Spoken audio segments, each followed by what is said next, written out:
andaikan dosa itu diwujudkan sebagai bisul, satu dosa, satu bisul, maka mungkin banyak orang yang jijik melihat kita. Saking banyaknya bisul, bisulan ning kene, bisulan ning kene, bisulan ning kene.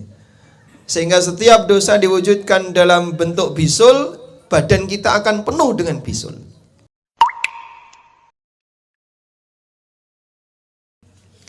Bapak Ibu yang dimuliakan Allah Ta'ala, saya mulai terlebih dahulu dari keyakinan yang dimiliki oleh orang musyrikin. Orang musyrikin, mereka tidak percaya kalau manusia setelah mati akan dibangkitkan oleh Allah. Dalam keyakinan mereka, menungso nek wis dadi tanah, apa mungkin Allah bisa membangkitkan kembali dan menghidupkan kembali? Manusia kalau sudah jadi tanah, apa bisa dia dihidupkan kembali? Sampai sebagian di antara mereka yang bernama Al-As bin Wa'il datang kepada Nabi SAW dengan membawa tulang orang mati. Ditaruh di hadapan Rasulullah SAW sambil mengatakan, Qala man yuhyil 'idhama wa hiya ramim. Siapakah yang akan menghidupkan tulang-tulang ini ketika tulang ini sudah jadi tanah? Apa jawab Allah Ta'ala? Qul, lanjutannya beribun. Qul yuhyihalladzi, coba dilanjutkan. Qul yuhyihalladzi, ketahuan gak pernah yasinan ya. Qul yuhyihalladzi ansha'aha awwala marrah. Katakanlah wahai Muhammad, yang akan menghidupkannya adalah zat yang pertama kali menciptakannya. Sehingga sebagaimana Allah mampu untuk menciptakan makhluk yang sebelumnya tidak ada, Allah lebih mampu untuk menghidupkan manusia yang sebelumnya sudah pernah hidup, kemudian dia mati, Allah hidupkan kembali. Orang-orang musyrikin mereka berkeyakinan, bahkan sampai bersumpah dengan menyebut nama Allah kalau Allah tidak akan membangkitkan orang mati. Allah berfirman dalam Al-Quran, wa aqsamu billahi jahda aymanihim la yab'atsullahu man yamut. Mereka bersumpah atas nama Allah dengan sumpah yang sesungguhnya, jahda aymanihim, dengan sumpah yang serius. La yab'atsullahu man yamut. Allah tidak akan membangkitkan orang yang sudah mati. Tapi semua keyakinan ini adalah keyakinan yang dusta. Sebaliknya, Allah Subhanahu wa Ta'ala akan membangkitkan mereka dan Allah akan menghisap mereka. Baik. Oleh karena itulah jamaah dimulakan Allah, Allah Subhanahu wa Ta'ala menegaskan, kalau manusia yang mati itu tidak dibangkitkan dan tidak dihisap, itu sama dengan menuduh Allah tidak adil. Kok bisa, Pak? Sebab yang namanya keadilan di dunia ini apakah sudah 100%? Belum. Ada enggak kezaliman yang belum terbalas? Banyak. Sehingga ada banyak sekali manusia-manusia zalim sampai mati belum terbalas. Maka bagian dari keadilan Allah, aneka bentuk kezaliman-kezaliman yang belum terbalas. Keadilan yang belum tuntas, harus ada kehidupan yang kedua untuk menyelesaikan semuanya. Jadi ada banyak sekali kezaliman yang belum terbalaskan. Termasuk juga misalnya ada orang korupsi sampai mati nggak ditangkap, ada nggak? Ada? Ada. Ada nggak orang yang utang ngemplang tapi hilang? Banyak. Banyak. Sehingga mungkin dia sampai mati, dia belum mempertanggungjawabkan perbuatannya ketika di dunia. Sehingga kalau seperti ini dibiarkan dan tidak ada hisab di yaumil qiyamah, berarti yang menciptakan kehidupan tidak adil alias zalim. Oleh karena itu adanya hari kiamat bukti tanda keadilan Allah Subhanahu wa Ta'ala. Karena itu Allah Subhanahu wa Ta'ala berfirman, "Fama yukadzibuka ba'du biddin. Alaihissallahu bi ahkamil hakimin." Kenapa mereka mendustakanmu wahai Muhammad dengan adanya kiamat? Alaihissallahu bi ahkamil hakimin. Bukankah Allah itu zat yang maha hakim, yang maha bijaksana, zat yang maha adil. Sehingga tidak mungkin Allah membiarkan kezaliman yang pernah terjadi di dunia hanya berlalu begitu saja dan tidak ada lanjutannya besok di yaumil qiyamah. Makanya kalau kita lihat, manusia kalau tidak punya kesadaran akan akhirat, uripe tambah ra karuan. Sing dolim makin dolim, sing serakah makin serakah, yang jahat makin jahat. Kenapa? Karena dia tidak punya kesadaran kalau besok akan dihisab. Tapi kalau manusia itu punya kesadaran bahwa dia nanti akan dihisab, dia akan waspada, dia hati-hati. Urip ramong pisan, hidup tidak sekali. Akan ada kehidupan yang kedua, di mana dalam kehidupan yang kedua manusia akan dihisab oleh Allah Subhanahu wa taala, cilik gede dihisab. Terus gimana Pak Allah menghisab para hamba? Ketika Allah menghisab para hamba, Allah berikan kepada hambanya kitab yang isinya apa ini Pak? Catatan amal. Bagaimana cara manusia menerima catatan amal itu? Ada yang menerima catatan amal dengan menggunakan tangan kanan dari arah depan. Kitabnya datang dari depan, kemudian dia terima dengan tangan kanannya. Fa amma man utiya kitabahu biyamini. Adapun orang yang menerima catatan amalnya dengan menggunakan tangan kanannya, maka dia pun merasa bahagia dan dia ingin membaca kitabnya. Yang kedua, ada orang yang dia menerima catatan amalnya dengan menggunakan tangan kiri.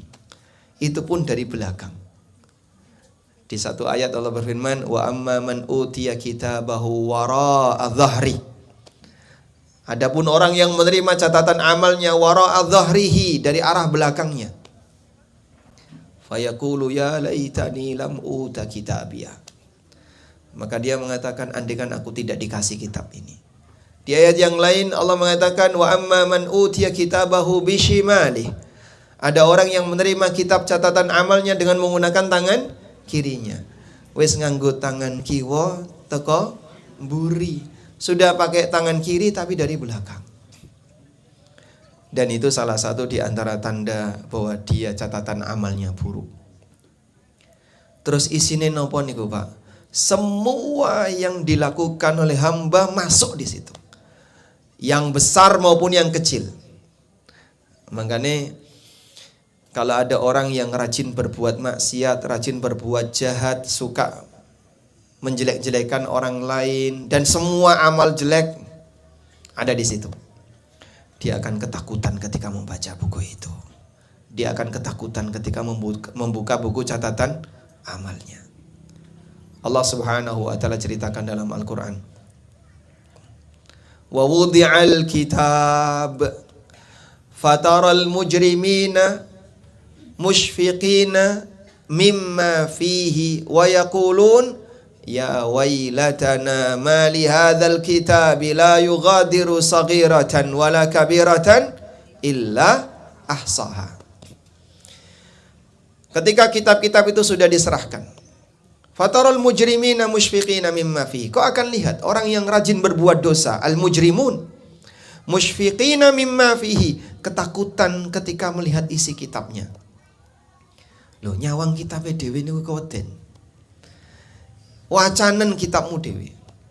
Karena nanti kita akan diperintahkan oleh Allah, Iqra kitabak kafa binafsikal yawma 'alaika hasiba. Wacanen dewi kitabmu. Saiki kowe wis iso ngitung dewi. Silahkan kau baca sendiri kitabmu, kafa binafsikal yawma 'alaika hasiba. Cukup kamu sendiri yang bisa menghisap dirimu. Nah, orang yang rajin berbuat dosa, kata Allah, musyfiqina mimma fihi, mereka ketakutan dengan isinya. Saat mereka ketakutan, mereka mengatakan, ya wailatana ma li hadzal kitab. Celakalah aku, iki kitab apa? La yughadiru saghiratan wala kabiratan illa ahsaha. Cilik gede dilebokno. Sehingga yang beramal walaupun kecil akan melihatnya. Yang beramal baik, yang walaupun kecil akan melihatnya. Yang beramal buruk sekecil apapun juga akan melihatnya. Allah Subhanahu wa taala mengatakan faman ya'mal mithqala dzarratin khairan ya, wa may ya'mal mithqala dzarratin syarran ya. Sing beramal baik walaupun sebelat dzarrah. Dzarrah niku napa to, Pak? Dzarrah kalau biji sawi itu khardal. Ada khardal, ada dzarrah. Dzarrah niku napa? Semut kecil. Semut kecil karo ndoge semut niku cilik pundi? Nggih?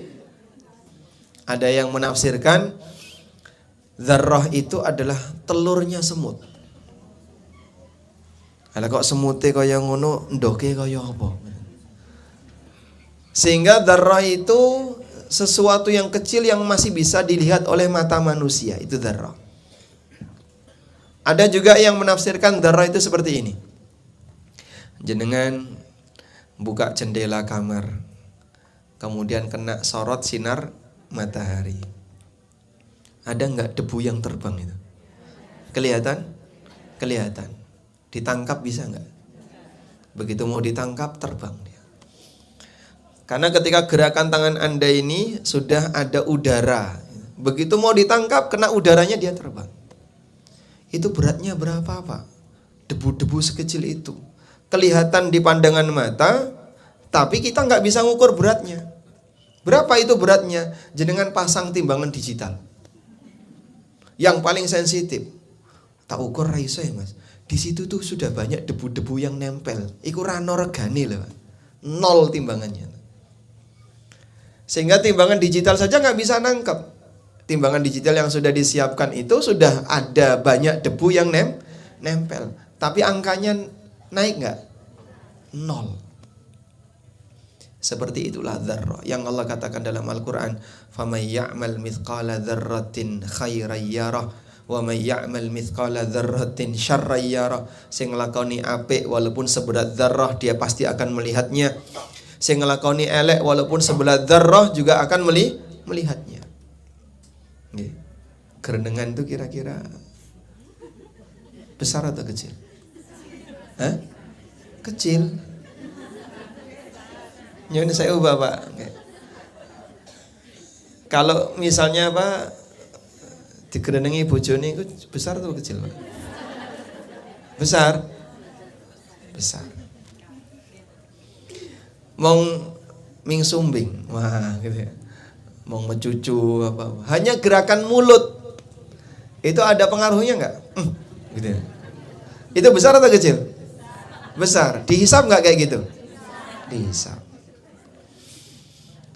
Bahkan termasuk semua yang keluar dari lisan, walaupun itu tidak ada hubungannya dengan dosa dan pahala, ditulis dalam kitab.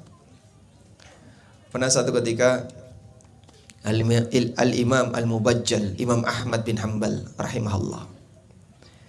Imam Ahmad ketika demam, karena saking tingginya demamnya, itu beliau mengerang. Wong loro demam, gregesi, muni napa? Gremeng. Karena saking panasnya. Maka ketika dalam kondisi seperti itu, ada salah satu di antara muridnya yang mengingatkan, "Ya Aba Abdillah, inna Tawusan yaqul." Wahai Imam Ahmad, sesungguhnya Imam Tawus pernah mengatakan, "Yuktabu min kulli lisani insanin kulla syai'in hatta aninal marid." Wahai Imam Ahmad, semua yang keluar dari lisan manusia itu akan ditulis dalam buku catatan amal sampai gereng yang diucapkan atau sampai gereng yang keluar dari lisannya orang sakit. Oh, gereng mawon ditulis kok. Apa meneh mau ngomong ra karuan, ngomong sing ra cetha, ngomong sing nyelekit, nglarakno ati bojone, nglarakno ati tanggane, nglarakno ati kancane. Wis rasa dipikir, baperan awakmu. Jadi jika hanya sebatas ucapan yang dilakukan oleh orang sakit, bahkan itu bukan ucapan ya, cuman mengerang saja, itu ditulis oleh Allah. Apalagi yang ucapan ada sisi maknanya. Makanya sing hati-hati, nggih. Sehingga nyuwun sewu. Bapak-bapak kalau ngapusi bojone itu ada ditulis kayaknya. Tergantung niat nggih, Pak? Oh, tergantung niat. Nggih, nek niate apik malah entuk ganjaran to, Pak? Nggih, berarti sregep ngapusi bojone nggih, Pak? Masya Allah, ini ngajari elek nih. Nggih. Jadi apapun yang dilakukan oleh manusia ada konsekuensinya. Allah Subhanahu wa taala bakal mencatat semuanya. Ketika Allah mencatat itu semuanya, yang besar maupun yang kecil dicatat oleh Allah, dan semuanya akan dipertanggungjawabkan oleh pelakunya. Maka tinggal selanjutnya apakah orang ini mau hati-hati atau tidak. Baik. Kemudian jamaah dimuliakan Allah, hisab yang dilakukan oleh Allah kepada para hambanya itu bentuknya beragam. Ada hisab yang disebut oleh Nabi SAW dengan hisabun yasir. Hisabun yasir. Hisab yasir niku napa, Pak? Hisab sing gampang. Nalikane menungso dihisab, tapi dihisab dengan cara yang mudah. Salah satu di antara doa Nabi SAW, Allahumma hasibni hisaban yasira. Ya Allah, hisablah aku dengan hisab yang mudah. Aisyah radhiyallahu anha tanya kepada Nabi SAW, ya Rasulullah, bagaimana bentuk hisab yang mudah itu? Kata Nabi SAW, innama dzalikumul arad, innama dzalikumul arad. Sesungguhnya hisab yang mudah itu cuman ditampakkan. Dituduh nih, ditunjukkan. Kau yang ini loh amalmu. Kau tahu ngelakoni ini. Hamba sudah tidak bisa menghindar. Betul ya Allah, betul. Dia hanya bisa mengatakan betul. Semuanya enggak ada yang salah. Sudah? Setelah itu Allah Subhanahu wa taala mengatakan, dulu nalikane awakmu ngelakoni iki tidak ada satupun orang yang tahu. Tak sembunyikan. Aku rahasiakan. Dan sekarang aku ampuni. Maka sang hamba dimasukkan ke dalam surga setelah dihisab. Tapi dengan hisab yang mudah yang disebut dengan hisabun yasir. Nah, model seperti inilah yang sering diminta oleh Nabi SAW dalam doa beliau. Jenengan bisa hafalkan doanya, Allahumma hasibni hisaban yasira. Coba diulangi.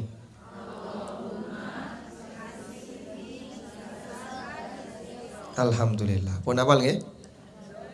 Oh, tadi. Baik, kula baleni. Allahumma. Ulangi lagi. Allahumma. Ping sedasa. Ini Allahumma ini penghafal Pak Ustaz. Hasibni. Hasibni. Hisaban yasira. Coba diulangi dari awal.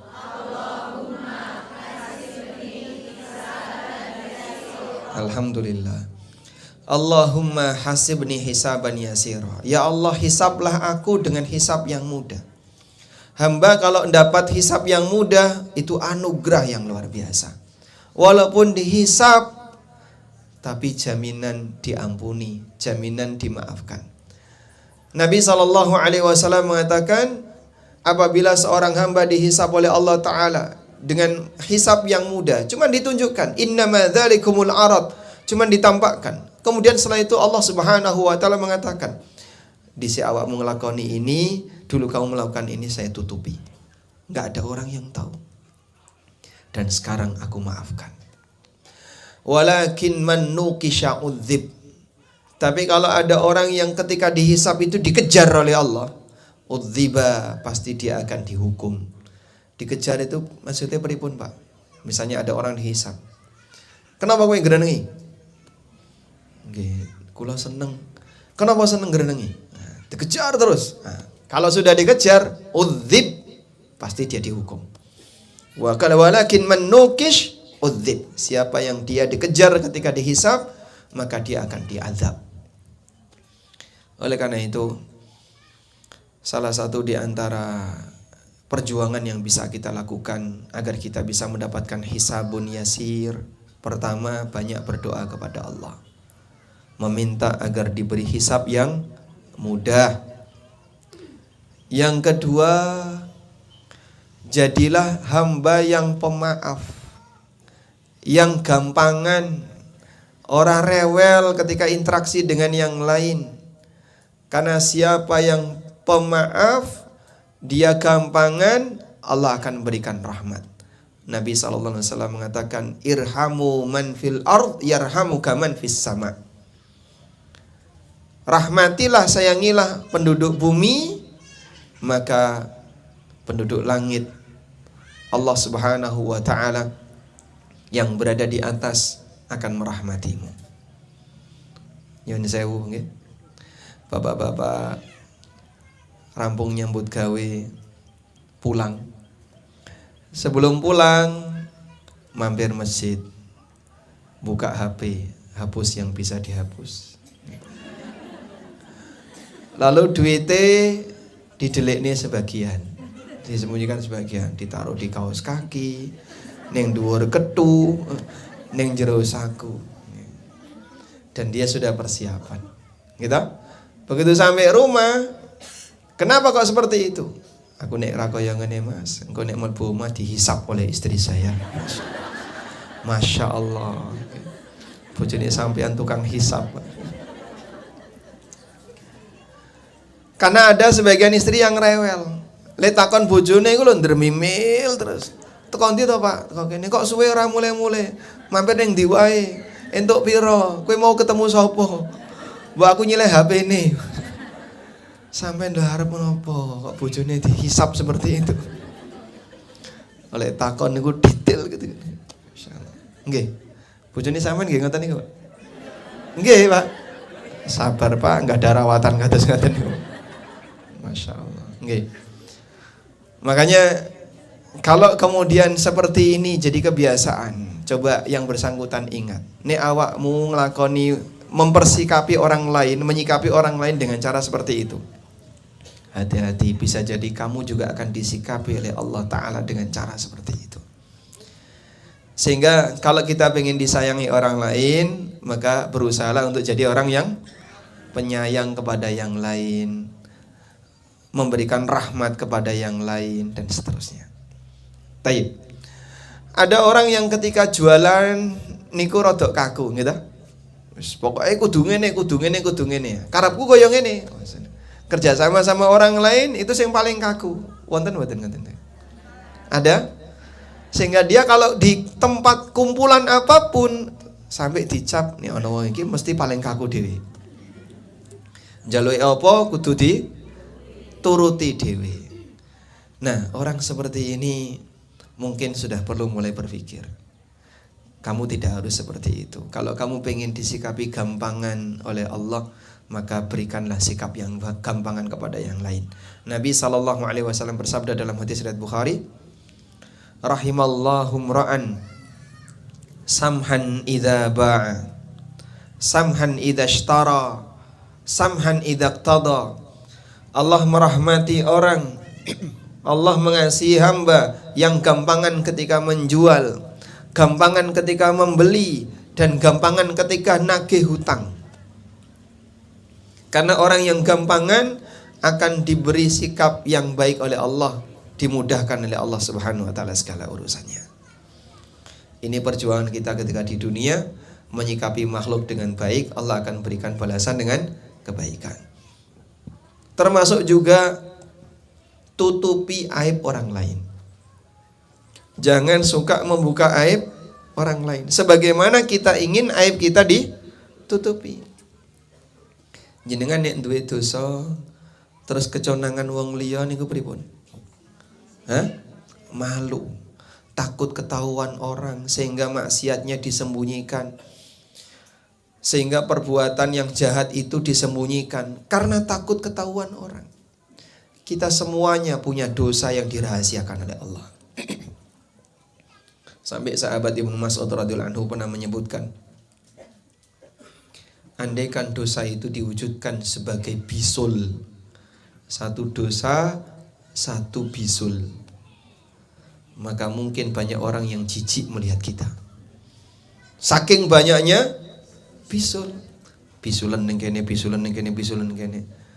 Sehingga setiap dosa diwujudkan dalam bentuk bisul, badan kita akan penuh dengan bisul. Tapi Allah sembunyikan dosa itu. Karena itu, kalaupun ada cacat dari orang lain, tolong dirahasiakan. Nabi SAW bersabda, "Man satara musliman satarahullahu yaumal qiyamah." Barang siapa yang menyembunyikan aib orang muslim, maka Allah Subhanahu wa ta'ala akan menyembunyikan aibnya besok di hari kiamat.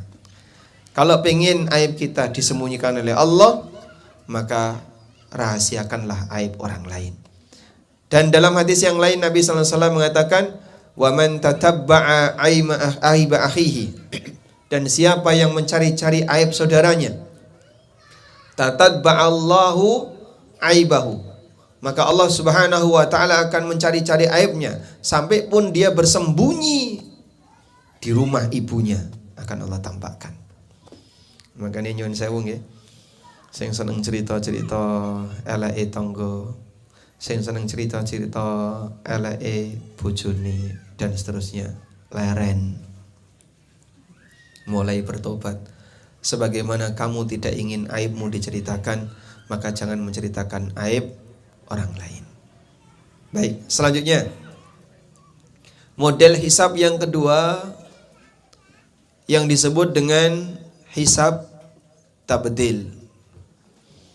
Yang disebut dengan hisab tabdil. Coba ini disebutkan oleh Allah dalam Al-Qur'an.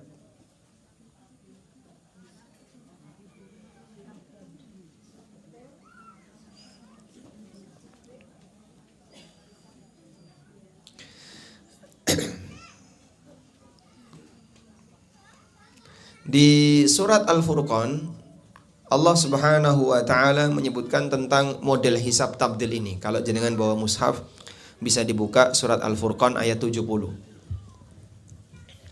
Allah Subhanahu wa ta'ala berfirman, "Illa man taba wa amana wa amila amalan salihah, faulaika yubaddilullahu sayyiatihim hasanat."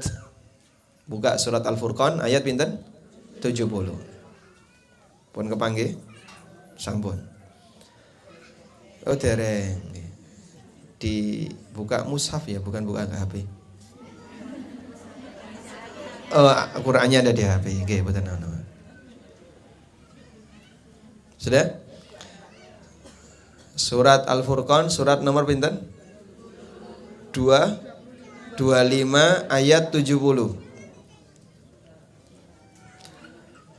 Illa man taba wa amana wa amila amalan saliha faulaika yubaddilullahu sayyiatihim hasanat.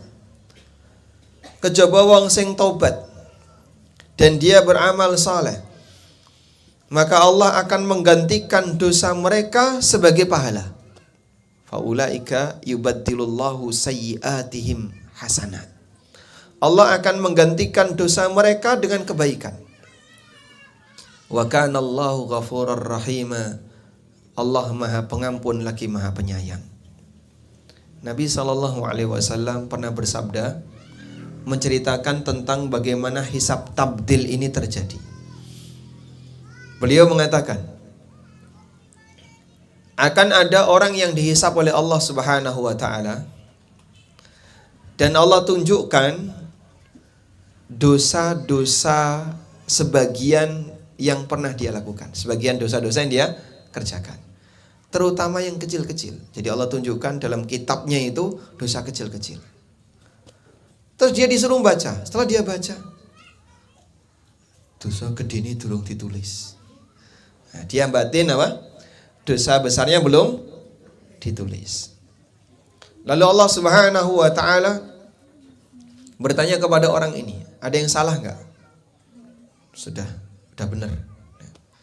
Kemudian Allah berfirman, wahai para malaikat, gantikan semua dosa-dosa yang kecil itu sebagai pahala. Langsung diubah yang bentuknya dosa kecil jadi pahala kecil.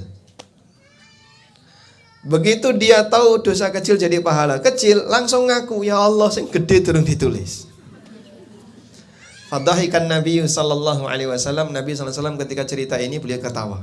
Ya, sebagai Anda ketawa juga ya. Dan itulah yang dimaksud dengan hisab tabdil. Allah gantikan dosa jadi pahala. Masya Allah. Kok bisa seperti itu, Pak? Allah Maha Kuasa untuk memberikan hisab kepada hambanya sesuai dengan apa yang Dia kehendaki. Karena Dia zat yang Maha Adil. Dan memberikan banyak karunia bagi para hambanya. Lalu bagaimana orang seperti ini? Begitu hisabnya sudah dia alami, dosa-dosa kecil digantikan dengan pahala kecil, dosa besar digantikan dengan pahala besar, maka yang bersangkutan dimasukkan ke dalam surga. Dan orang itu disebutkan di ayat ini, nalikane ngelakoni dosa sadar. Lalu dengan sadar itu berikutnya gimana? Dia taubat. Ketika dia bertaubat diiringi dengan amal soleh. Illa man taba wa amila amalan salihah. Dia bertaubat wa amana, dan dia beriman, dan dia melakukan amal soleh. Maka nalikane dia bertaubat, kemudian dia beriman dan dia melakukan amal soleh, digantikanlah oleh Allah sing dhisik isine dosa diganti ganjaran. Kata kuncinya apa? Kesadaran yang terbit dari hati. Wong niku gelem tobat nalikane pripun? Sadar kalau dia salah. Nek ra sadar salah, nggih ra gelem tobat. Nyuwun sewu nggih, niki rada menyinggung sedikit. Misale wong nglakoni transaksi riba. Nggih. Nek ra ngerti kalau riba itu dosa, ra ngerti riba itu salah, dan tidak tahu kalau perbuatannya ini riba, dia akan bertahan. Dielingno iki ra entuk lho riba. Jare sapa riba kaya ngene kok riba? Ora iki halalan thayyibah. Dikandani riba malah halalan thayyibah. Akhirnya dia bertahan. Orang berbuat maksiat juga seperti itu. Ketika dia berbuat maksiat dan dia belum sadar, dia akan bertahan. Dan masih banyak orang yang seperti itu. Makanya pengajian itu salah satu di antara tujuannya adalah menyadarkan yang belum sadar, memberitahu yang belum tahu, mengingatkan yang belum sadar untuk diingatkan. Sehingga dosane dipetani, iki dosa, iki salah, tinggalkan. Baik, saya kasih tugas boleh? Saya kasih tugas, ya. Saya kasih tugas ya. Baik, tugasnya adalah membaca buku. Kita juga wis antep.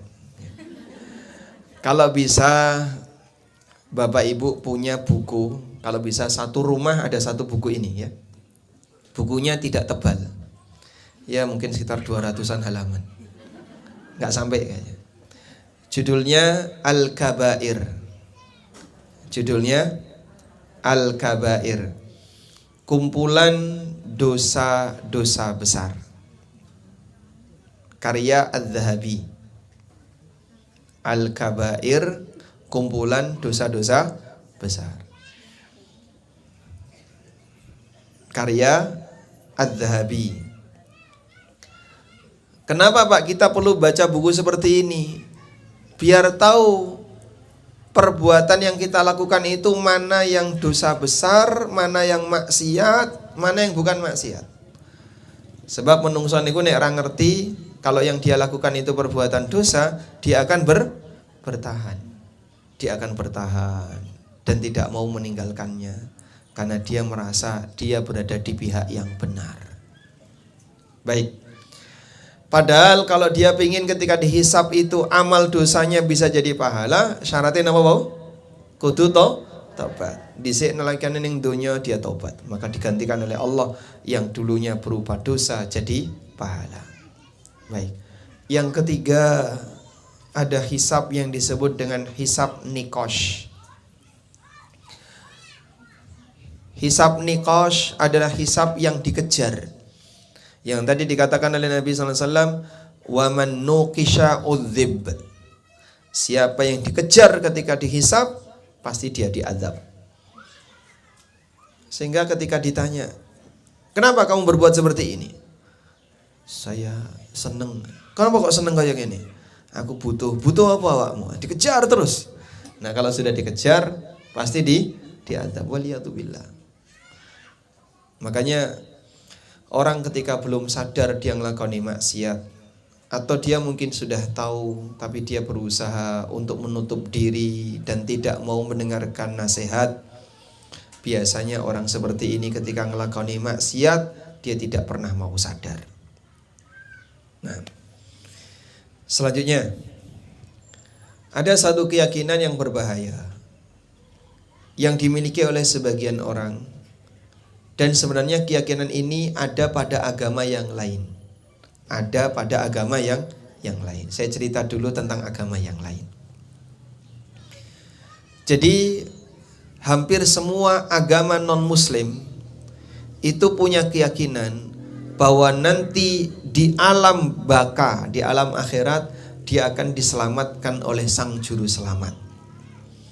Dan berbeda-beda antara satu agama dengan agama yang lain. Orang Nasrani dia meyakini nanti akan ditebus dosanya oleh siapa? Oleh Yesus. Sehingga Yesus itu disalib dalam rangka untuk menebus dosa seluruh umat manusia. Ya, itu keyakinannya sinten? Orang Nasrani. Pernah ada satu forum di Amerika, ya, forum konsultasi online yang dibuka oleh pendeta yang ada di Amerika. Jadi lewat telepon waktu itu. Tapi ada videonya di YouTube, ada itu. Lalu ada orang yang tanya lewat telepon. Pendeta menerima telepon itu kemudian tanya, ya silahkan kalau Anda mau yang menanyakan sesuatu. Nah, si penanya ini bertanya, kenapa Yesus itu disalib? Lalu pendeta itu bilang, untuk menebus dosaku, dosamu, dan dosa semua umat manusia. Nah, kemudian si penanya ini tanya lagi, apakah termasuk dosanya orang yang menyalib Yesus? Kan katanya Yesus itu ditangkap terus disalib. Apakah termasuk yang menyalib itu juga dosanya akan ditebus oleh Yesus sendiri? Jawaban si pendeta ini, iya. Bahkan termasuk orang yang menyalib itu dosanya akan ditebus oleh Yesus. Lalu si penanya ini tanya lagi, apakah juga termasuk dosanya kaum muslimin? Nah, pendeta terjebak ini. Lalu dia bilang, tidak. Duh, salahnya apa kaum muslimin? Yang menyalib saja dosanya ditebus. Kaum muslimin yang tidak pernah berbuat salah kepada beliau, kenapa dosa kita tidak ditebus? Baik, terlepas dari diskusi ini, orang kalau sudah punya keyakinan seperti ini, bahwa dosanya akan ditebus, dia akan merasa mau taat, mau maksiat, rano bedane. Makanya antara sing rajin karo sing males podo mlebu swarga. Ayo mending males. Laras badan. Apakah dalam Islam seperti itu? Tidak. Di Yahudi juga sama. Yahudi mereka punya keyakinan. Allah ceritakan dalam Al-Quran keyakinan Yahudi. Yahudi bilang apa? Nahnu abna'ullahi wa ahibba'u. Kami ini adalah makhluk kekasih Allah, makhluk kesayangan Allah, sehingga kita akan diselamatkan oleh Allah. Di ayat yang lain Allah Subhanahu wa taala berfirman, lan tamassana an-naru illa ayyaman ma'dudah. Kita tidak akan tersentuh neraka kecuali hanya beberapa hari saja. Nek nyemplung neraka ya paling sedilut mentas. Jadi rasa khawatir, rasa wedi ngelakoni dosa. Karena kalaupun nyemplung neraka cuman sebentar. Itu keyakinan ini sinten? Yahudi. Karena mereka punya keyakinan, siapapun nanti di akhirat dan di hatinya ada bintang David, maka dia akan diselamatkan oleh Allah karena dia keturunan Israel. Makanya dia menyembah bintang David. Dia menyembah tembok ratapa, dia menyembah inilah peninggalan Nabi Daud, peninggalan Sulaiman, dan itu semuanya adalah dusta. Maka Yahudi ngelakoni maksiat merasa yakin bakal selamat, karena merasa sudah ada yang akan menyelamatkan dirinya. Sudah? Di agama-agama yang lain juga sama. Nah ternyata nyuwun sewu nggih, di tengah kaum muslimin ada seperti itu. Napa wonten Pak? Kula ceritani. Banyak yang seperti itu. Ada sebagian orang yang punya keyakinan, sampeyan tenang. Engko nek ketemu malaikat, lapor, kula niki murite Mbah Kiai sinten. Kula niki pengikute Mbah Kanjeng sinten. Slamet sampeyan. Malaikatnya langsung wis sampeyan mlebu swarga. Ada juga sebagian di antara tokoh yang mereka menjanjikan, sampean nanti kalau sudah sampai di akhirat bilang ya, saya muridnya Kiai ini, tak enteni sampean di pintu surga. Masya Allah. Kutunggu dirimu di pintu surga. Ada juga yang punya keyakinan, sebut saja nama organisasimu, engkau akan diselamatkan karena kau dinaungi oleh bendera organisasimu. Dan keyakinan yang semisal. Nah, keyakinan seperti ini namanya keyakinan permisif. Keyakinan permisif niku napa, Pak? Keyakinan yang mengajarkan orang untuk melakukan tindakan serba boleh. Ah, engko wis ana sing jamin iki. Entuk syafaate Mbah Yai, entuk syafaate Kanjeng sinten. Maka kalaupun saya melakukan maksiat, wis ana sing bakal jadi juru selamat, sehingga dia nggak takut untuk berbuat maksiat. Itu banyak sekali ya kayak gitu. Sehingga sebagaimana di ajaran orang Yahudi ada seperti itu, di ajaran orang Nasrani ada seperti itu, kaum muslimin melu-melu kaya ngono. Terus yang benar pripun? Yang benar setiap kita dihisap sendiri-sendiri, bukan dihisap dengan membawa kendaraan ormas. Anda tidak dihisap dengan amalan orang lain dan tidak pakai atas nama orang lain, tapi Anda dihisap sendiri-sendiri. Allah Subhanahu wa taala berfirman, "Kullu nafsin bima kasabat rahinatun." Setiap jiwa bima kasabat rahinatun, dia akan mempertanggungjawabkan amal perbuatannya. Satu-satu masing-masing dia mempertanggungjawabkan. Allah juga berfirman, "Wala taziru waziratun wizra ukhra." Orang tidak menanggung dosa orang lain. Jadi rano ceritane, pun to Pak, wis sampean sing maksiat ra apa-apa, engko dosane sampean aku sing nanggung. Ada enggak kayak gitu? Hah? Bisa? Bisa? Nanggung dosa orang lain bisa? Enggak bisa. Wala taziru waziratun wizra ukhra. Orang tidak bisa nanggung dosa orang lain. Nalikane menungso beramal, dia beramal untuk dirinya. Allah berfirman, wa allaisa lil insani illa ma sa'a. Manusia tidak mendapatkan pahala dari amal kecuali dari apa yang dia usahakan. Jadi seperti itu syariat ini mengajarkan. Menungso diajarkan, awakmu bakal mempertanggungjawabkan amalmu sendiri dan tidak bisa ditolong oleh orang lain. Makanya Allah ceritakan dalam Al-Quran, yauma yafirrul mar'u min akhi. Terus wa ummihi wa abi. Lalu wa sahibatihi wa bani. Likulli imri'im minhum yauma idzin sya'nun yughni. Pada hari di mana orang itu lari dari saudaranya. Lari dari kedua orang tuanya, bapak ibunya. Lari dari anak istrinya. Likulli imri'in minhum yauma idzin sya'nu yughni.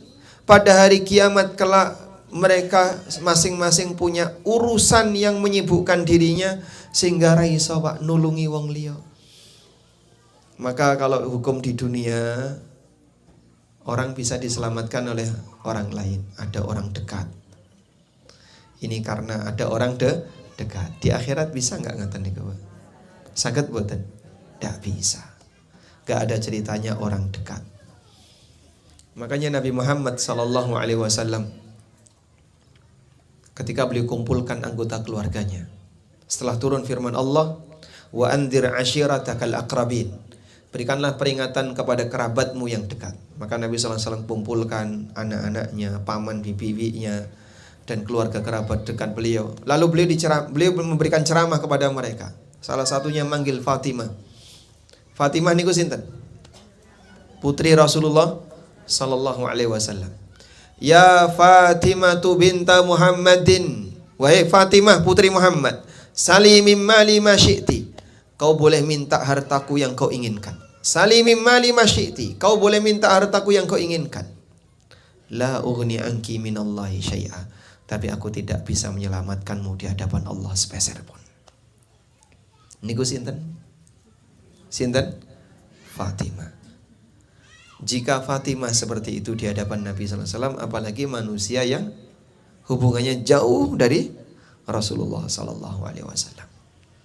Makanya kita perlu menyadari bahwa masing-masing kita akan dihisap sendiri-sendiri, tidak bisa menggunakan nama baik orang lain. Kok jenengan lapor kula niki anake kiai. Lah kalau anake kiai tapi ra dadi kiai nggih sami mawon. Sebab yang namanya ilmu itu tidak bisa diwariskan dari jalur nasab. Tapi ilmu itu diwariskan dari jalur belajar. Yang bisa diwariskan dari jalur nasab adalah harta. Anake wong sugih dadi sugih, bisa?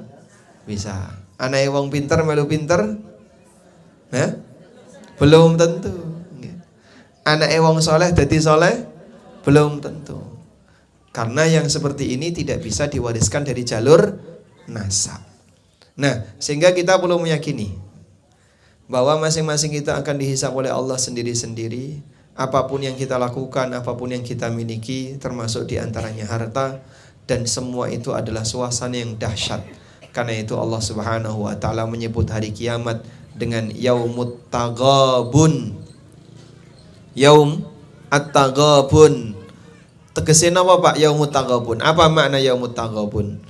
At-taghabun artinya hari di mana orang itu membodoh-bodohkan dirinya sendiri. Begitu dia lihat hasil hisabnya, pancen aku iki wong bodoh, kok dhisik aku nglakoni kaya ngene. Aku ki wong bodoh kok dhisik ora rajin ibadah. Aku ki wong bodoh kok dhisik ora nglakoni taat. Dia membodohkan dirinya sendiri. Sehingga hari kiamat disebut hari at-taghabun. Wallahu a'lam. Baik. Mungkin demikian yang bisa kita sampaikan. Nggih. Wis suwi to ngene. Sudah jam 8.16 nih. Kan sampai setengah 9 toh? Sampai jam itu 9. Nah, sisa waktunya dipakai tanya jawab. Mungkin tidak jenengan ngantuk ya.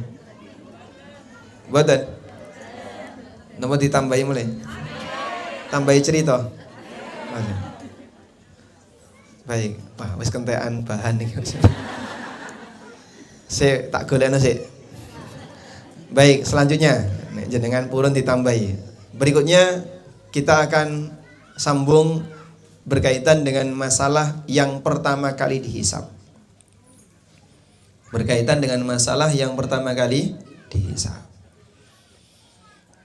Yang pertama kali dihisab itu ada 3 jalur.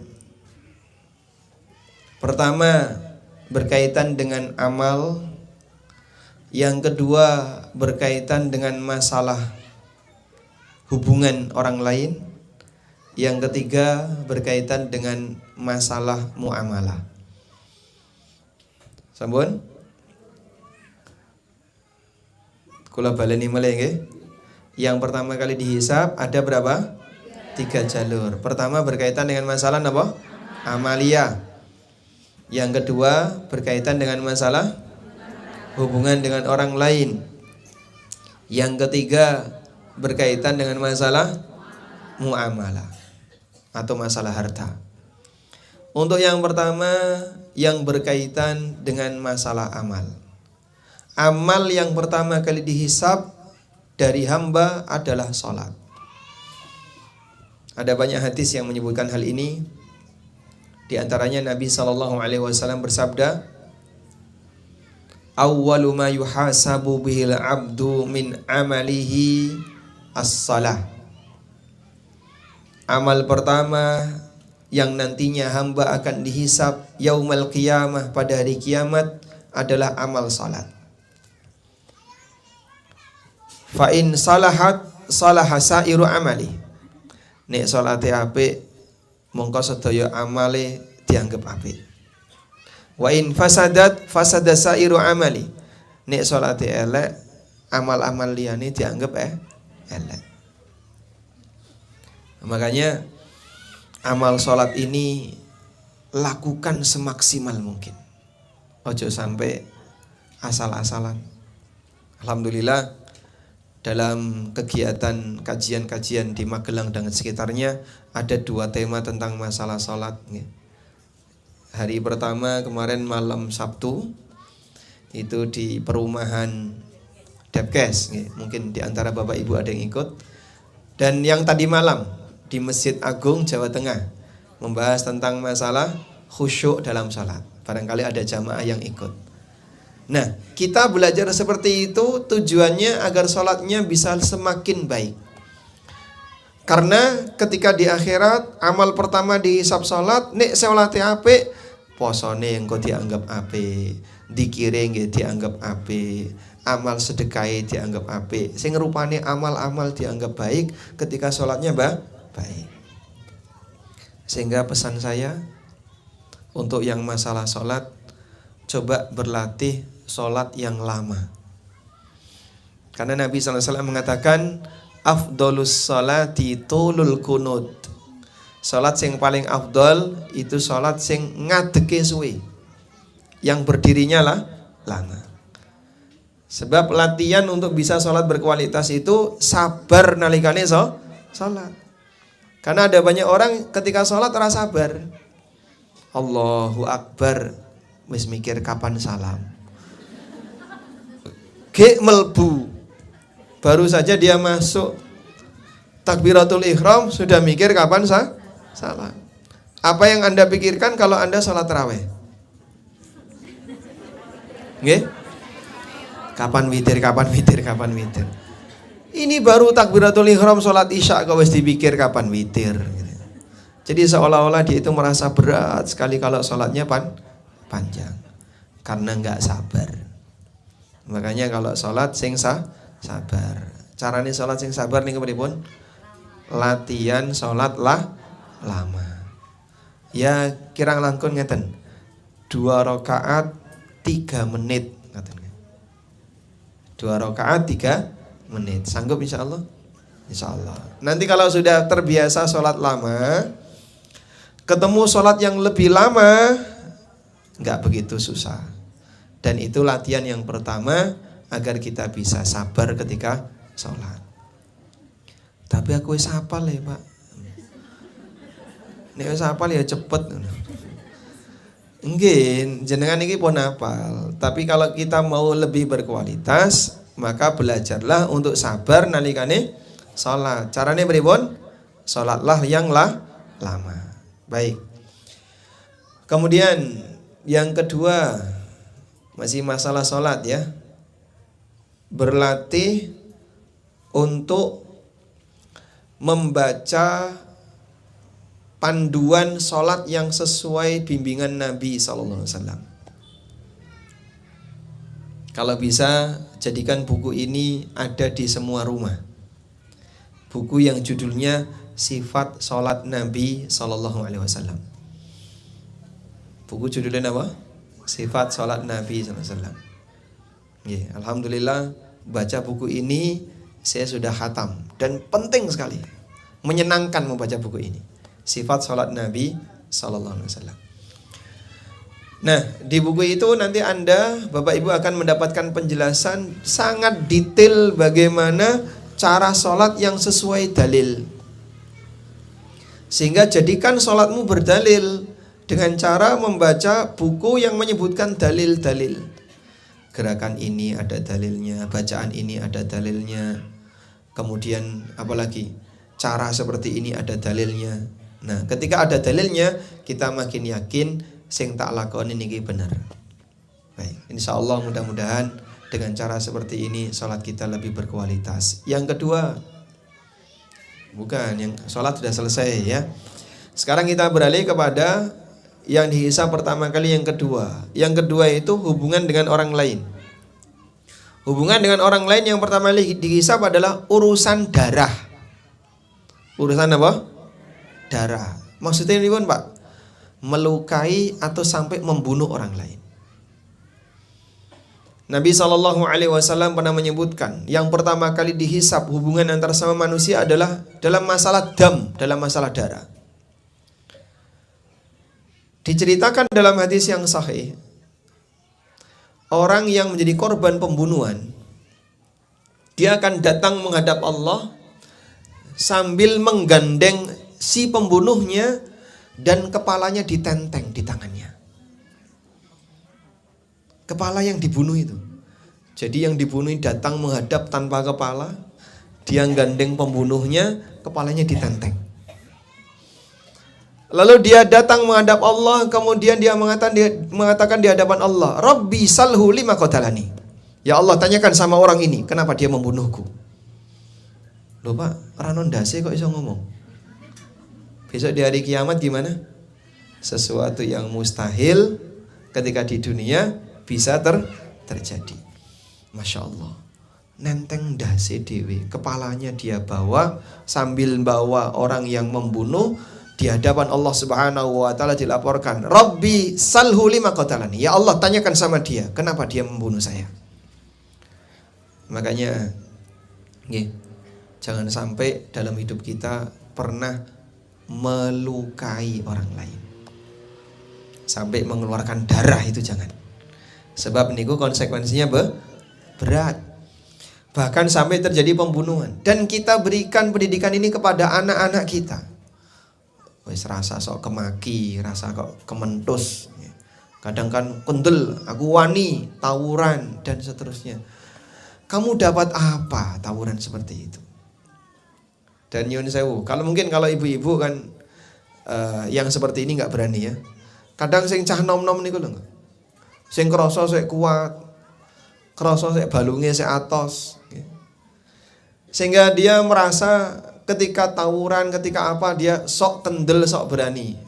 Akhirnya melukai orang lain. Termasuk juga kalau naik kendaraan, sok-sokan, biayaan, sok jagoan, terus ngebut-ngebut, tabrakan. Nanti ada korban dan seterusnya. Makanya tolong diwaspadai dan nasihatkan kepada anak-anak kita jangan sampai melakukan seperti itu. Ya, menawi duwe putra kok rodok mambu preman, nggih. Itu tolong segera pindahkan. Jangan sampai dia salah pergaulan. Sebab orang itu bisa berubah gara-gara teman, ya.